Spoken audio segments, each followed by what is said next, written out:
रत्नागिरीमध्ये सरकारी कर्मचाऱ्यांचा चौथ्या दिवशीही संप सुरूच आहे आणि त्यामुळे शासकीय कार्यालयांमध्ये सध्या शुकशुकाट दिसतोय। कार्यालयामधल्या दैनंदिन कामकाजावर या संपाचा थेट परिणाम जाणवतोय।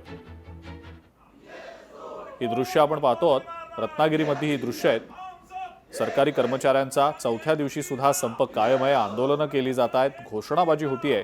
मात्र या संपामुळे सरकारी कार्यालयांमध्ये सध्या शुकशुकाट दिसतोय। जे नागरिक आपापली कामं होण्यासाठी म्हणून या कार्यालयांमध्ये येत आहेत त्यांना माघारी फिरावं लागतंय।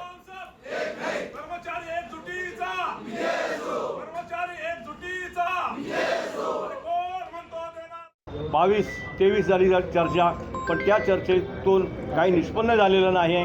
काही सकारात्मक बाबी हातात पडलेल्या नाही आहेत आणि निर्णय तर बिलकुल देत नाहीत। नुसती चर्चा करून नुसतं इतिवृत्त हाती घेऊन आम्ही मागे फिरणारे नाहीत। आमची जी पूर्ण मागणी आहे ती जुनी पेन्शन व सुधारित पेन्शन ही जी मूळ मागणी आहे त्यासाठी आम्ही शेवटपर्यंत लढणार आहोत।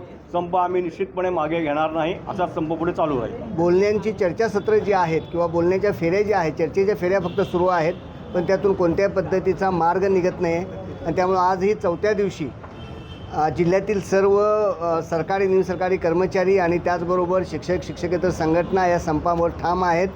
जोपर्यंत संपावर निर्णय होत नाही तोपर्यंत हा संप असा सुरू ठेवायचा असा निर्णय समन्वय समितीच्या वतीने घेण्यात आलेला आहे आणि राज्याकडूनही तशाच पद्धतीचा आदेश आहे।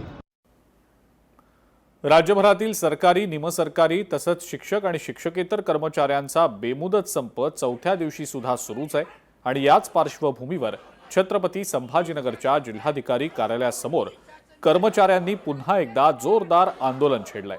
सुधारित राष्ट्रीय निवृत्ती वेतन योजनेची अंमलबजावणी करावी तसंच गेल्या 5 वर्षांपासून प्रलंबित असलेल्या विविध मागण्या तातडीनं पूर्ण कराव्यात अशी कर्मचाऱ्यांची ठाम भूमिका आहे। यावेळी आंदोलकांकडून सरकारच्या विरोधात जोरदार घोषणाबाजी देखील झाली।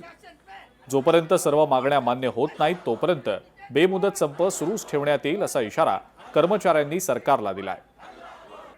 काही शासकीय कर्मचाऱ्यांसोबत आमचे प्रतिनिधी सचिन बडेंनी संवाद साधलाय, पाहूया।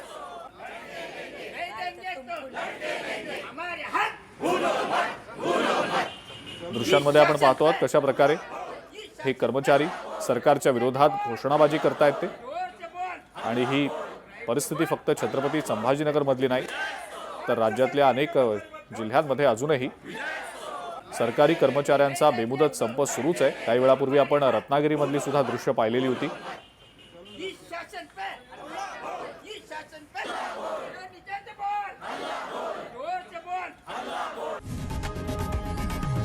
लोकशाही मराठी ऐका, पहा, जागरूक रहा।